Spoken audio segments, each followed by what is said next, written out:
അയ്യേ എന്താ കാണിക്കുന്നത്? എന്താന്ന് പറ്റിയത്? എന്താ കൂടെ ഉള്ളതുകൾക്കെല്ലാം കണ്ണമുണ്ടോ? ഇതൊക്കെ എന്താ പറ്റിയത്? ഇവിടെ ഇരുന്നവരോടെ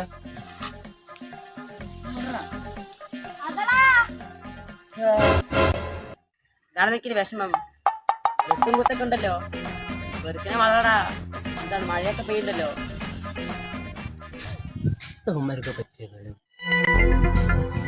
എടാ ചൊവ്വാഴ്ച കർക്കിടകല്ലേ? വെറുതെ ഉമ്മർക്ക് വാ വളകിട്ടുന്നത്. വാ നമുക്ക് പോവാ. ഇവിടെ എന്നാ ശരിയല്ലോ.